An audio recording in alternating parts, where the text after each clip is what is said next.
Hello, true art believers. This is Pierson here. How is everyone doing today? Welcome to today's installment of the Artist Interview Series. Today, I will be talking with fine art painter F. Kenneth. Highly inspired by his late father, who was an amazing artist, F. Kenneth is a third-generation fine/visual artist who works with acrylics, creating original landscapes, abstracts, and cultural paintings. Before we start, make sure to smash this Make sure to smash the subscribe button. I think the reason why I mess that up every time is because there's there's an S and there's another S like in sequence, and it always stutters me. Smash the subscribe button and hit the notifications bell. Thank you, and enjoy the conversation.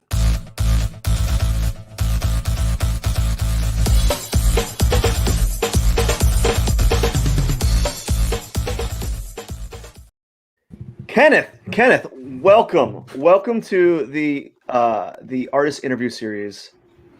Thank you so much for taking time out of your day to talk to me. How are you doing today? I'm good, man. Thanks for having me, and watch out for those double S's. Yeah. You're gonna find that I will have a lot of like word faux pas, or like I'll just slur words unintentionally, and it's not. I just do it all the time. I try my best. I've gotten better, so it's like, hey, there you go. You can only go get better from here. So Kenneth, what's going on in your life? Not a whole lot. I'm just pretty much working on, obviously working on my art, trying to build a brand there, stay busy, and unfortunately, I still have a 9-to-5 that I go to every day. So there's that, family, just typical everyday stuff. That's kind of the story of a lot of artists. Actually, a lot of them do have a 9-to-5 because you're kind of in the gig work job, like in the gig work field where you're doing gigs right. from time to time. Yeah. You need a 9-to-5 until you reach the point with your work where your art can replace that 9-to-5. And I'm sure you probably know as well as I do, that usually takes quite a while. Yeah, that's one of the biggest goals of every contemporary working artist is to segue or switch from their 9-to-5 job to exactly. in a position where they're able to just have gig after gig after gig, or they're compensated so well that they can like do one job at a time. I've heard stories where these people that live in New York will work like 70 hours a week, and then outside of that, they work on their artwork because it's just the cost of living there is so expensive. But people go there because the art world's there, Right. That's what I was getting ready to say. New York is one of those places where the demographic is there,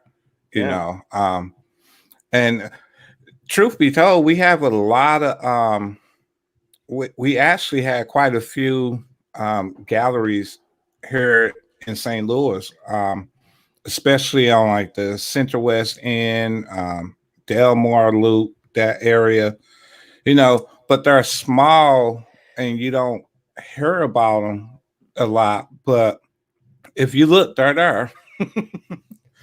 But still, it's nothing compared to like New York or somewhere like that. It's just on another level. Of course, it's just giant city, and they have that like what's it The Big called? Apple. The Big Apple. They have there's an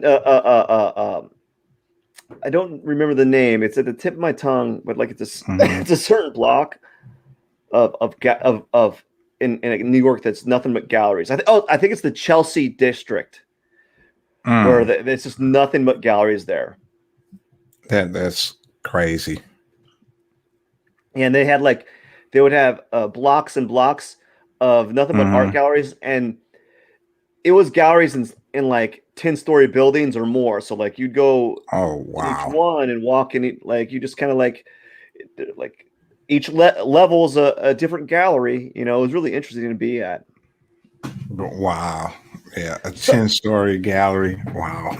well, like there's like 10 galleries or 20 galleries in there. I don't Mhm. really know. Oh, Um, okay. I got you. yeah, but I mean, like I'm sure there's probably a 10-story gallery out there somewhere. I wouldn't be surprised. Yeah. So Kenneth, with this 9 to 5 type of job, like how do you have time to work? Like where do you get the time to do it? Um, honestly, man, you make it. um, you pretty much make it. Just like this morning, it's been this painting of Lauren Hill that I've been working on probably a couple of weeks now because I'm recently just got into portraits and I've only done one commissioned portrait. And so that kind of boosted my confidence with it. But yeah, I worked on that this morning, probably the better portion of the morning or the day. Then I went and did something else. Um, and, sometimes that's what I do. I might work on one thing one part of the day, um, go run errands or whatever, come back. I might come back later that evening and work on the same thing or work on something else. Like yesterday, I had to do what is it? A social media flyer because graphic designs is something else new that I've been getting into. So I had to take a couple hours out, do that, and go back to whatever I was doing before that. You know, so you just pretty much make the time, especially if it's something that you're really passionate about, something that you really want to do. You're going to find a way and find time to do it. Do you have like a set like schedule where you work on your own work? Like you spend time on it? Or is it like just when you find an opening in your time schedule, you work on Yeah, the stuff? I've tried saying, okay, this day I'm gonna do this, that day I'm gonna do that, and that don't work. It, it don't work. So I just pretty much either when I got the time or if if I'm in the mood for it, because I write too. I'm a self-published author, and sometimes that the artist in me is like, look, I'm not messing with a paintbrush today. I don't want to see a tube of paint. You know what? I think I'm gonna sit down and write.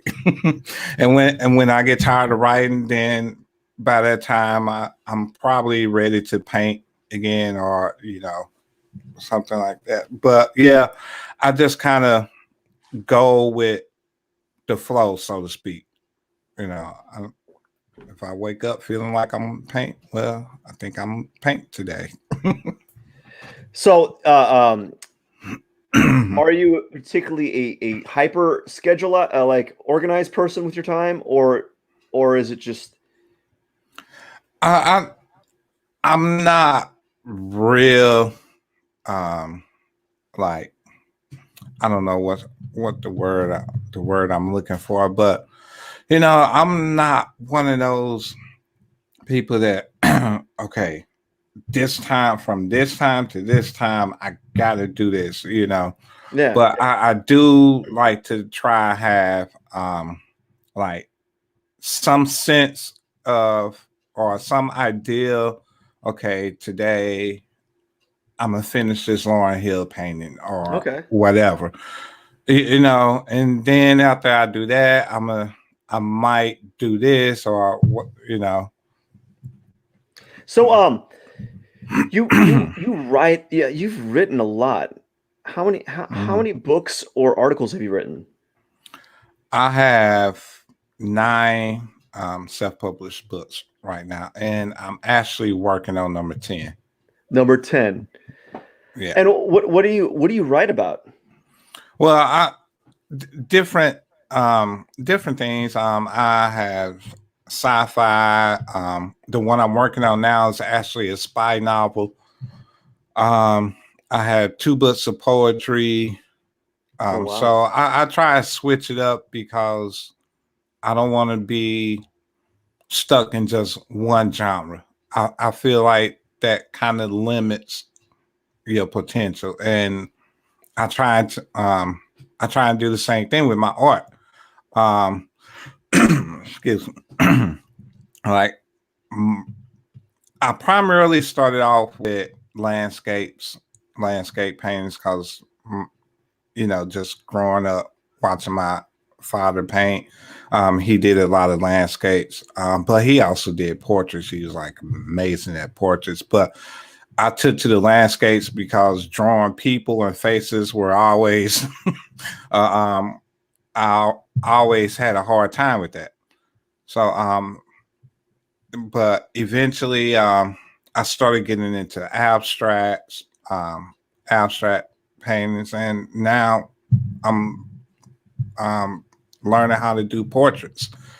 So I never like to just stay in one genre or category, because I feel like the more branches I can expand to, that's just going to help me in the long run. Uh, so So how do you start your books? How do you start your writing?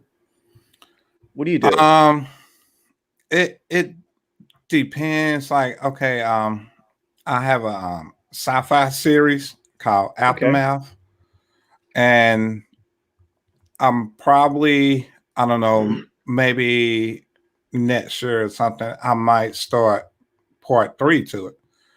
Or in that case, I'm so familiar with that story and the storyline where I could probably just turn on a computer and just start writing, because I know that's that's just how well I know that story.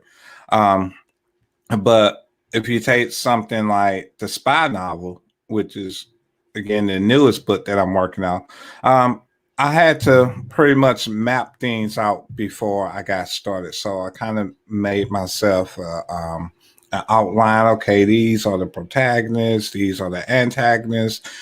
Um, this is the setting, this is the plot. It's going to start like this. You know, so it just kind of varies, depending on what I'm working on. But usually, even if I use an outline, most of the time I just need enough to get started, because as I write, more ideas are going to come to me. The more ideas that come to me, the more I'm going to write. So it just kind of goes from there. How long does it take you to write a book? Hmm. I knew that one was coming. Let me see. It again. That one varies. Like years ago, I used could write 2 or 3 books at a time and have them all done like 6 months to a year. The last couple of books have taken about a year and a half, 2 years. So, and there's a lot that goes into that. Like, for one, I don't have the time Yeah. like I used to. So that's a huge factor, because if I'm not working on art for myself, then I might be doing a commission for someone, or then there's work, and then there's other things outside of work and all that. So plus I've just like learned to kind of take my time and really build on the stories or whatnot. So yeah, I'm much slower now. Yeah, like it's amazing how like just time can really hamper everything, especially when you're adulting in the world and you have to get, as you were saying, you have to do chores or get groceries or Mm-hmm. do X, right? You have to do this, and then it Right. just kind of bogs you out throughout the whole day. You know, if you have a 9 to 5 job or if you have multiple jobs, it can hinder your progress. What kind of would you say? What kind of art writer would you say you would be? Like, are you like the writer that like is in a dark room with a glass of like whiskey and your eyes are baggy and you may have not No. shaved for a while and you're like typing or you're writing and you're like, this isn't good, and you're throwing it back and then you're writing some more No. and then there's torn paper everywhere. No. Um, I don't know. I just need it. It just has to be quiet so I could think. Yeah. I know writers that play music and sip on something. It might be coffee, might be alcohol, whatever. Um, and some writers can go to like coffee shops and sit down and flip out their laptop and start. No, that's not me. I've tried like libraries and coffee shops, and no, it's too distracting. Um, yeah, so I just pretty much need a quiet spot so I can think. And people always say, well, 'cause one thing I do when I finish a book and after I've published it, well, you have to order when you self-publish, you have to order a proof copy Okay. for yourself. So when I do that, that's when I go back and actually read the story. And there's been times where I might be at work and coworker might see me reading one of my books and I'm like, why are you reading your own book? Didn't you Mm-hmm. write it?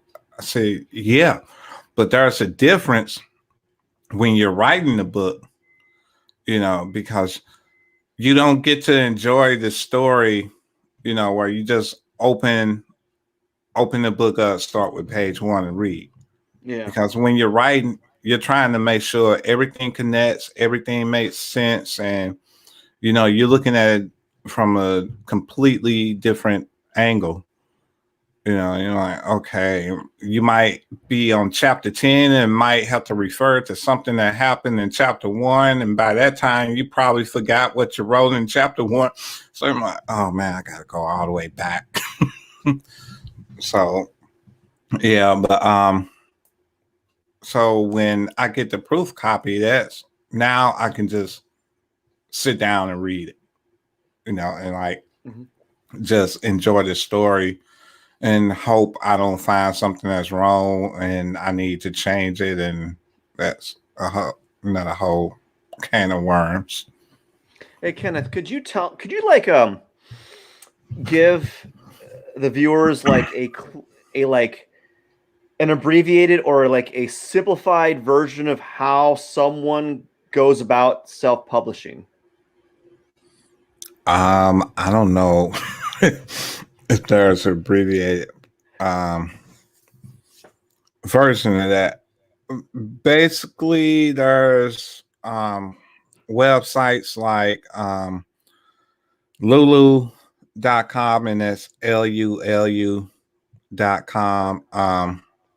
You pretty much open up an account on there for free. And they pretty much walk you through the process, step by step. It pretty much starts with just basic information like the title, your name as the author, um, what size of the book. Is it like a 6x9, which is the typical paperback size? What kind of book is it? Is it like a magazine, a photo book, etc.? Those type of things. What kind of paper do you want? So they pretty much walk you through the whole process, and basically those type of sites, all you do, you simply upload your Microsoft Word file, whatnot. If you already have a cover made, then you can upload that as well. Or a lot of the sites, they have they have templates. Mm-hmm. You know, I try and stay away from those because how many other authors have used those templates? I'm like, wait a minute, that's my cover. So, yeah, I usually either, if I don't do my book cover myself, I'll pay somebody to do it. But So there's no. no, that's pretty much the gist of it. You know, there's obviously there's a lot more details, but yeah. Have you gone into like making digital downloads or digital files that people can like buy the book into like just a I mean, like ebook or something? Yeah, something like that.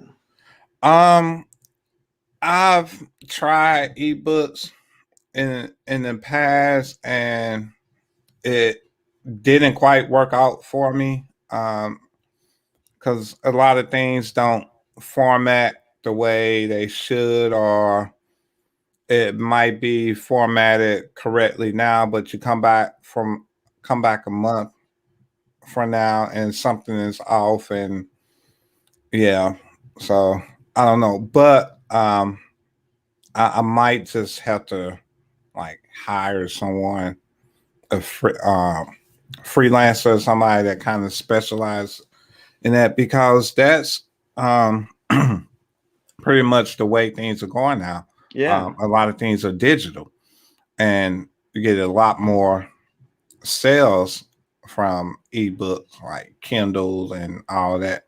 Yeah.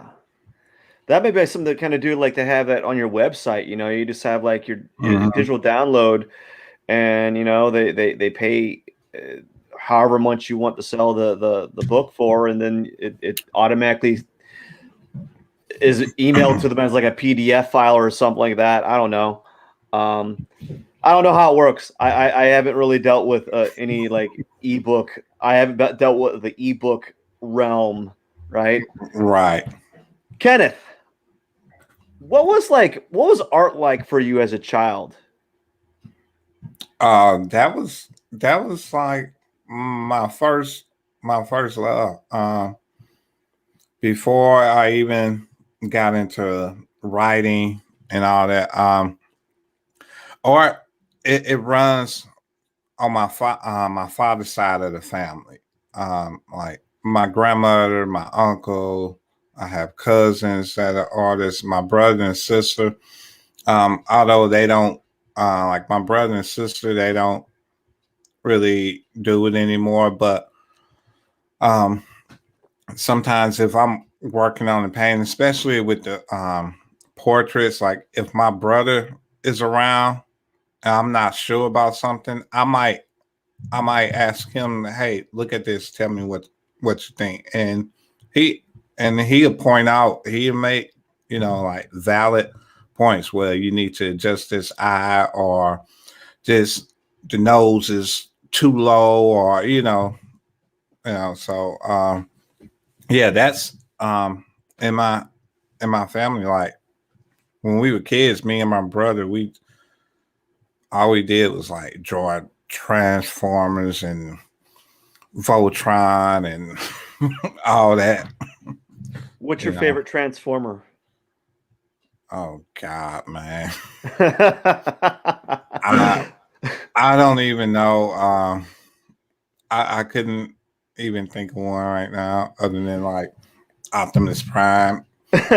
Only because he's like the obvious one. But What's yeah, your I like favorite the movie. Pokemon? So The movies, yeah, they have like 30 of them now. Mark Wahlberg's going to be there for like forever, or is he? I don't know. I Shia wouldn't be LaBeouf's coming surprised. back. Oh, Shia is he? LaBeouf and Mark Wahlberg are going to team up, and they're going to battle Megatron using Oh, giant swords. And they're going to have your ebooks, your ebooks in a satchel. I don't know. I kind of slurred there. I went ebooks. I meant to say ebooks, but I went ebooks. So hey, as long as I got my books and like some of my paintings, I'm good, man.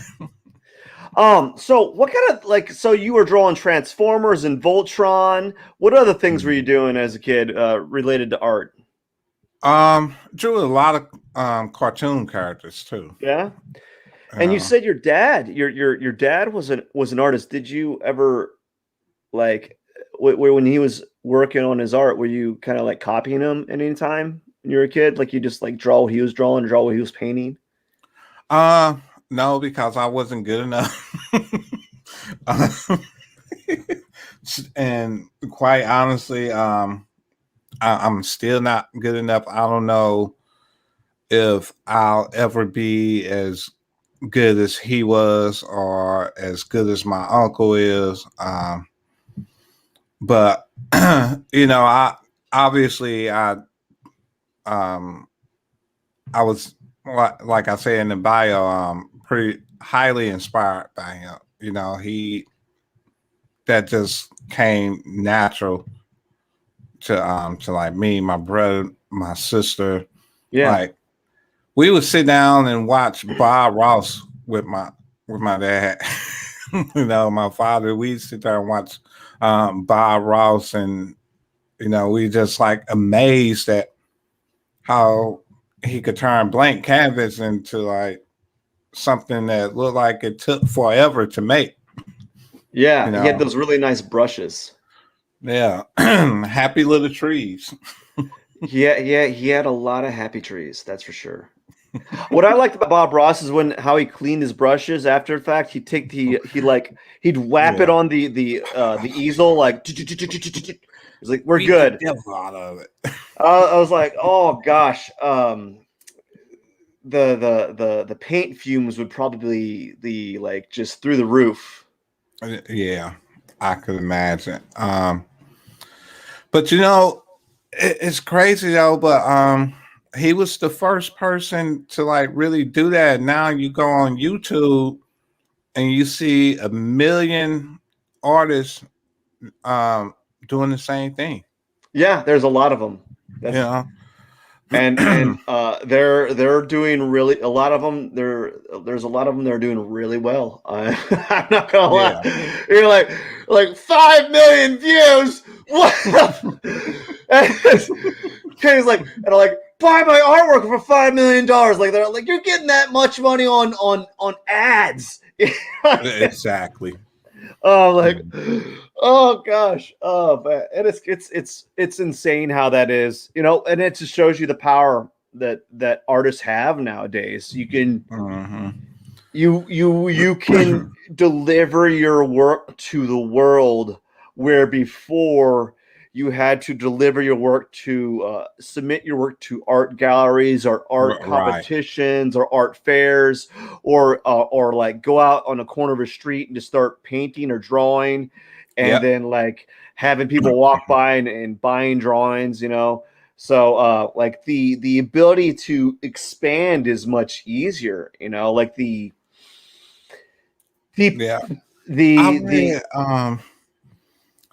I read an article.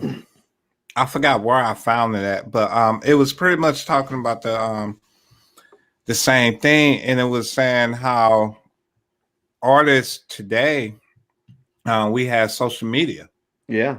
So whereas like back in the day, like you said, man, if you couldn't get in a gallery, your chances are of making it were very slim.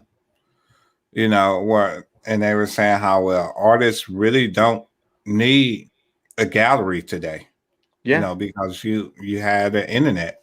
You got YouTube and Patreon and all these other sites. Yeah, all these extra little sites that help support the artist in ways that were not possible 5 years ago. Definitely not possible 10 years ago. Yeah. Just this, and it's only expanding. Have you heard of NFTs? I've seen them pop up here and there, but I really don't know what they are.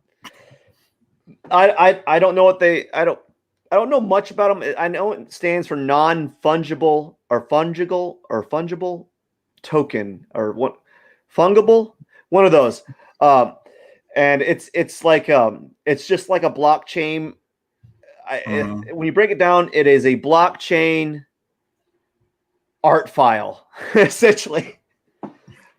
What? But it's like Bitcoin for art. Basically. Oh God. Yeah, I don't know more. Yeah, I don't know. I'm not quite sold on Bitcoin just yet, and yeah, I prefer good old fashioned USD. USD dollars, US dollars. Yes, sir. Yeah, I don't know anything about. I don't really know a lot of NFTs. I keep seeing videos of them. Like I like save them for watch later, but like I don't have time at this moment. I probably should watch them because it's probably important. Right. So, Kenneth, how did art as a child kind of set you up for art as an adult? It was pretty much just, I guess, one of those coming full circle type things. Like I said, I had, as I started getting older, probably like preteens, I kind of started gravitating towards rap and hip hop, and eventually, I think I was like probably like 12, 13. I started writing raps, and that's actually where I started writing from. But by the time I was like graduating high school and starting college, I was already dabbing in poetry, whatnot, and the writing grew from there. And I followed that path for years, basically up until like 2018, and which is also the same year that my father passed away. And I think that's what really brought me back to my art, because I kind of started getting back into it maybe a month or two before he passed. And I think that was one of the things. Well, I know it. I know it was one of the things he wanted to see me do was come back to art. And like I would have family members ask me, when you gonna start drawing again or doing it? I'm like, I get to it. I'm writing books now.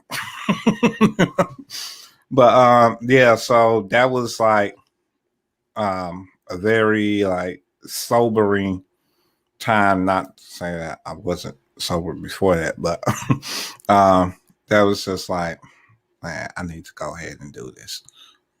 So, and I just hit the ground running. I've encountered that with other artists where like reuniting with their father or a major event, either a father passing away, ignited some sort of like fire within the artist to start working again on some of the things that reminded them of their father as a younger Right. child, or like, kind of brought some nostalgia, and it kind of propelled them to pursue art further. And that's I Right. find that's interesting to hear that. Yeah. Because I forgot exactly how long it was before he passed away. He like gave me his sketchbook, and it's not finished. I don't know. It may be close to halfway finished, and so that's like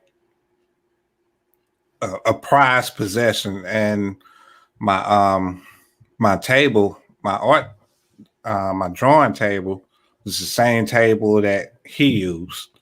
Yeah. Uh, I told my mother after he passed, don't give that table to nobody. Yeah. Yeah. Because Definitely. I would come and repossess it. Yeah. Yeah. But I was like, don't give the table to nobody. I want his table. And you are you filling up that sketchbook, or are you keeping it as is, as like a memory? Um, that's something I fight with. Um, I kind of fight with myself about that a lot. Should I continue it, or should I just leave it the way it is? And I haven't fully decided which way I'm gonna go yet. So, Is it but like a journal too? Is it not just like, is it just sketches, or is it like a journal slash sketchbook? no, it's just a sketchbook. You know how they had the sketchbooks that look like regular books now. Yeah. Yeah. But all the pages are just blank, and you just sketch or whatever. Of course.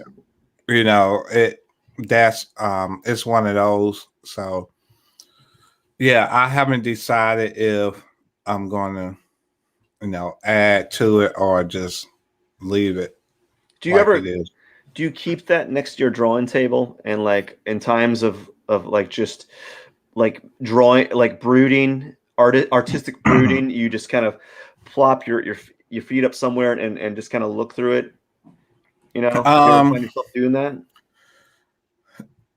ever so often. I mean, I don't look through it for if I'm just like, oh, what am I gonna do? Okay, let me see what some of the stuff Daddy was doing. Yeah. It's just from time to time I just come back to it, just for the sake of, you know, enjoying it again. Kenneth, do you have any like daily habits that you do every day that kind of set you up right for the day? Um, where is it? Oh, yeah. Oh, and this is not a good one, people. Okay. So, okay. Well, let's get a little bit more micro. Do you have any like daily habits that I'm a that you? coffee drinker. Okay. Okay. I'm like a heavy coffee drinker. I drink coffee around the clock. It could be like, I don't know, 1:30, 2 o'clock. I might be at work. One of my coworkers will see me with a coffee mug. You still drinking coffee? You still asking me, am I still drinking coffee? And how long have we worked together? you know, um, yeah, it just kind of, it could relax me. It could just, put me in that mood where, okay, I'm ready now. What kind of Mm. what kind of thing would you have to accomplish in a day? Like an art goal or a writing goal would you have to do in a day to consider it a success? It just depends on what's on my mind. Like for example, today I really wanted to finish the facial features on Lauren Hill painting because I was ready. I don't know. I've probably been working on her face for like a week, and I'm just sick of working on. So today it's like, okay, I'm going to finish her face and move on. Mm-hmm. So and I did get it done, the face done. So that's like, okay, I accomplished my goal. With writing, it's similar, but obviously writing or two different things. I might want to finish the last couple of pages of a chapter that I've been working on or something, something like that. So, So do you set like a daily like page count goal, or mm, is it like a chapter goal? neither. It's Neither. like when something either comes to me and I'm like, okay, I got to get this down. I got to add this to the story or whatnot. Or, or if, um, damn, I just lost my train of thought. That's fine. You're in good company. Yeah, but I don't. Yeah, I've never really been the one to go off page count or how many chapters. It's like ideally, um, I do like my books to be somewhere around 220, 250 pages. But if it runs over, that's that's fine as long as I got the story out. If it falls a little short of that, that's fine as long as I got the story out. That's the main thing. Um, you I know authors that say, well, I want this book is going to be this many pages and this many chapters. I don't do that. I write until I feel like the story is done. What's the You know. biggest book that you've written? Oh, that would probably be um, one of the books from the book series. There's a novel series that I'm working on with two other people, KG Bethlehem and Joelle Charles. Uh, the history, oh man, we have to do another interview for the history of that. But long story short, with that, the whole concept started with a comic book that we were trying to put out back in like 2002, 2003. It's called Shadow Kill. And it was a group of us. We had artists, writers, and so forth. Over time, the group kind of fell apart. Everybody started going their separate ways or whatnot. Um, KG Bethlehem and Joelle Charles, they created the story. KG Bethlehem and myself, we primarily wrote everything. Um, Joel Charles, he's also an artist, so he was like the lead artist at the time. So around 2012, 2010, 2010, 2011, somewhere around there, um, me and KG Bethlehem, we were talking. We like, man, we got like 50 issues of this comic series that was never out. We need to turn that into a book series. And so that's what we did. I think that first book was probably I want to say it was over 300 pages, but we wrote that together. I think the second one I think the second one might have been a little bit more. I don't know the exact page count, but I know both of those books are longer than like something I would just write for myself. But that was collaboration. So yeah, and KG Bethlehem, he he writes longer books than I Yeah. do. Like his books are like 400 some pages.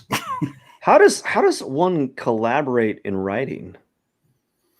Well, in this case, it was kind of easy because a lot of the work was already there. Because we had written like 50 issues to this comic series, so pretty much all we had to do was put them into book form. Like the first book was probably the first 15 issues of the comic series. And of course, putting it into book form, we were able to elaborate on a lot more things. And I grew up with KG, so our styles are opposite. He's more narrative, I'm more dialogue driven. So when you put the two together, it kind of it's a nice blend. Yeah. Do you have any unpublished books besides the one you're working on? No, I've had a couple that I started and stopped because they just weren't going right. So so you have like unfinished work. I did at one point. I don't because those were on another computer. So I don't know have any idea where like the original Word files are. Yeah. For, Kenneth, how do you start your artwork? What are some of the pre-stages before you even put your brush on the canvas? um, it just depends. Like with a portrait, I'll 9 times out of 10, I'm going to sketch it out first. You know, if I'm doing an abstract, I might just put the paint on the canvas and just start spreading it or whatnot. Or I don't have a particular process other than setting up everything and all that. One thing I like doing, but it gets it gets a little I don't know annoying sometimes. Is I have a YouTube channel where I do videos of me doing working on my paintings or whatnot. Um, but trying to set up the camera and the tripod and that takes up space and then you don't want it to go. You don't want the the video to be too long, so you're trying to watch how long you've been recording, but you're still trying to work on this paint.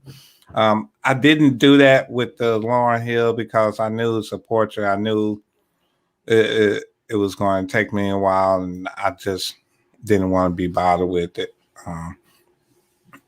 But yeah, that's pretty much the I just I'm like, okay, I'm gonna do this. Okay, let me go ahead and start.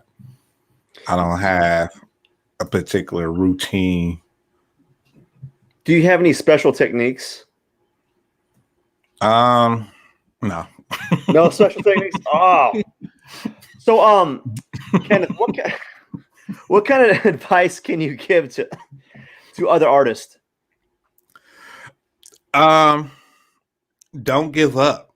And just um stay with it. Don't be discouraged. It's a very hard field. very competitive. There's always going to be someone better than you. Mm-hmm. You know, but don't give up. Don't be ashamed of your work. Just keep pushing through it, because I never thought I would be doing portraits, and here I am. I've already done a $300 commission for one, so Pretty good, right? yeah.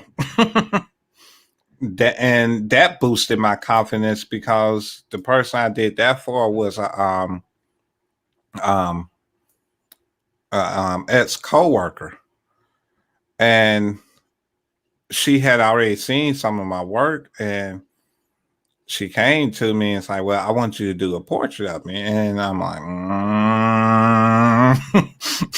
"Are you sure about that?" I'm like, "Now, that's not really my thing." She's like, "I got confidence in you." I'm like, "Well, that makes one of us."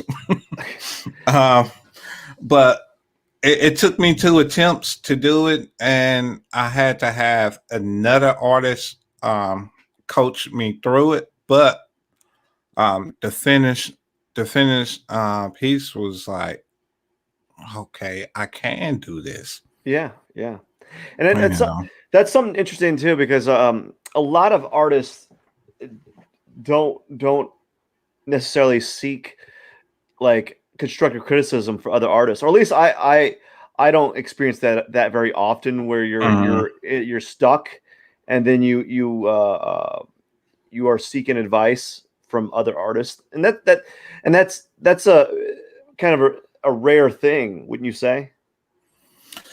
Yeah, I've every now and then I might hear artists talk about their artist coach, you know.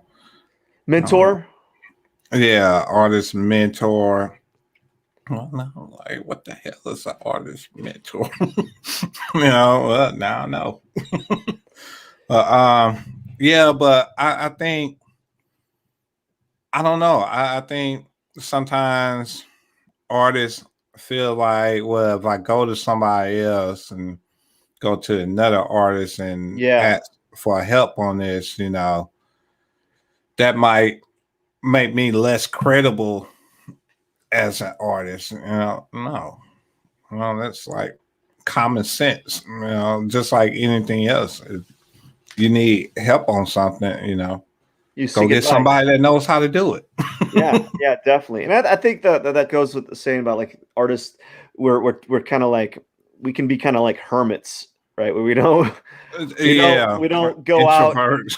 Yeah, we're always doing stuff by ourselves, and so because of that, by default, or like our default is to actually kind of just not actually seek advice, Yeah, and that's maybe as artists we can kind of be a little bit stubborn, a little bit too proud to kind of admit that we might need help. yeah, definitely. Kenneth, do you have any dream projects? Yes. My dream project, which I actually have a fundraiser for, is to own my own studio. Have my own studio space, because I just need more workspace. Yeah. you know, um, Plain and simple. I need a bigger workspace, and also having that space, that'll open new doors for me. Like another thing I want to do, I want to teach kids, like young kids. I don't want to do high school. They know too much. They know everything. Teenagers, but like grade school, maybe middle school. I would love to be able to have a studio space where maybe it's weekly on Saturdays or something, a couple hours. you know, have kids art classes or something like that. Um, so yeah, having a studio space That's my dream. Have you thought about like looking into grant money to help like subsidize getting studio space? Um, it has crossed my mind a couple of times, and be honest with you, I, I just got lazy. Well, grants are very time consuming to Yeah, apply. They're very specific, yeah, and it's as you were talking about competition, it's very competitive, you know. yeah. And so, but like I hear there's like some nice St. Louis based grant money around here, you Mhm. know. Oh, I don't doubt it. I'm sure. I'm sure it is. I'm just too lazy to do the research. I admit it. Well, you need to get yourself a cigarette and some coffee, sit down and do a little bit of research, right? That's what it's going to take. But what about like that dream of doing like extracurricular middle school, elementary school teaching? Is it? Um, I've actually thought about that, and I think even to be, and I could be wrong on this, but I think even to be like a teacher's aide, you have to have a degree and I don't know something with education. I don't know exactly. I know even to be a substitute teacher, because I have a friend I grew up with. I think well he's not a sub now, but he started as a substitute Yeah, yeah. teacher. But I think he had to still go to school to Well, for that. perhaps maybe like volunteering somewhere, you know, like or creating some sort of putting yourself in a position where you can volunteer Right. to do like little art camps or something. Yeah. Yeah. I wouldn't mind doing that. Yeah, so that may be something to kind of to look into. Um, Yeah. Kenneth, do you have any words of wisdom that you would like to share? Oh. Hmm. Let me think. Words of wisdom. Um. Hmm. I don't know if I would say wisdom, but I would just say be yourself. You know, and everything you do. And that may sound a little cliche, um, but don't change because don't change what you're doing because this person says that about it or that person says this about it. If what you're doing is what you want to do, then do it. You know, don't don't try and be or do something that you're genuinely not. You know, and that applies to almost anything. If it's art or whatever, anything in life, really. Uh, Kenneth, Matt.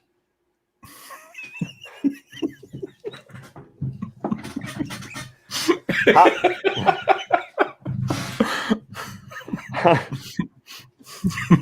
how how many? Gosh darn it! Um, I was gonna. This is what happens when you have when your guest is a host of their own show too. Yeah, Kenneth, how many cheeseburgers can you eat in one sitting? One. One, one. Hey, No. I'm not gonna stand up and show you this gut. But yeah, I I need I don't need that one. Okay, I got one more semi-serious question, Kenneth. Um,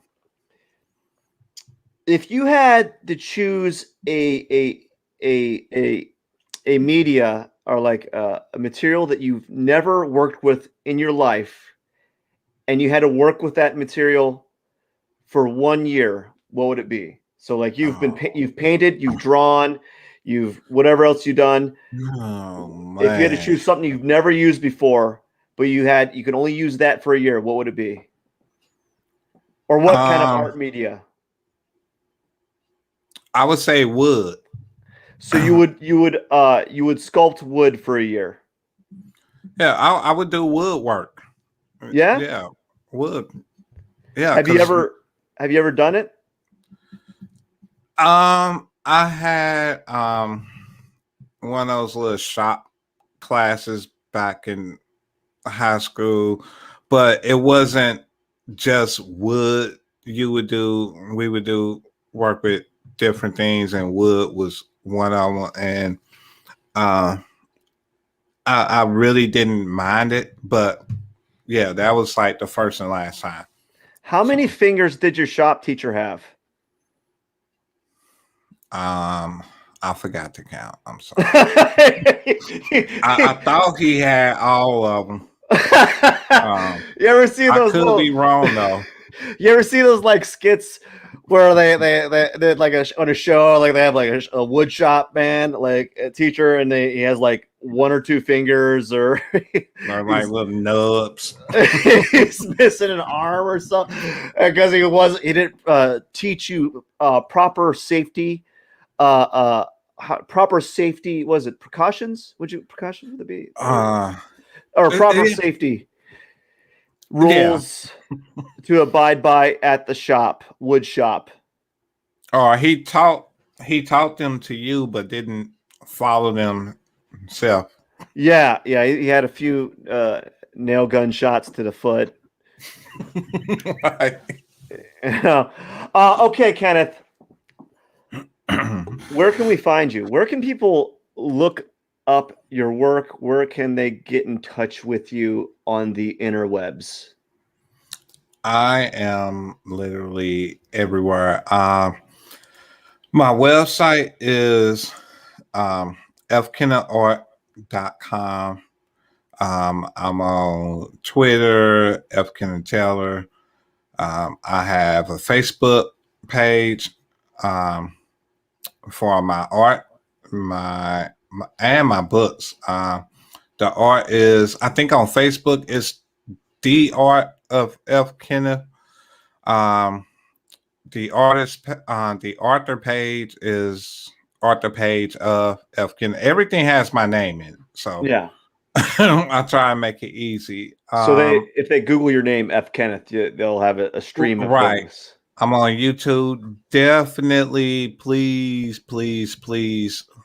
subscribe to me on YouTube. I'm really working hard to build the YouTube channel up.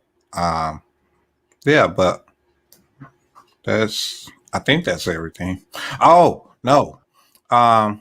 You can get prints at ArtPal, which is artpal.com/1 and F. Kenneth Art. And I believe a lot of these links are in the YouTube description. Yeah. So if you didn't catch that, you can look at the YouTube description and find a lot of those links to find F. Kenneth. Exactly, because I know it's a lot. Yeah. Kenneth, I just want to say thank you so much for taking time in your day to talk about your art, talk about your life, talk about your writing, and talk about how you can only eat one cheeseburger. Are you sure you can eat more? I'm positive. You know what? That looks like a burger on your shirt, man. Yeah, that's what I got. That's what brought it up was the burger on my shirt. I kept seeing the burger on my shirt. Yeah. So, anyways, Kenneth, I just want to say thank you so much for taking time out of your day. Thank you, everyone that's been watching. Really do appreciate you. Don't forget to hit the subscribe button. Don't forget to check out F. Kenneth's work. And if you need to know where you can find him, look in the description. You'll find all his information there as well. Yep. Thank you so much. Have a wonderful day. Cheers. All right. Thanks for having me. Appreciate it.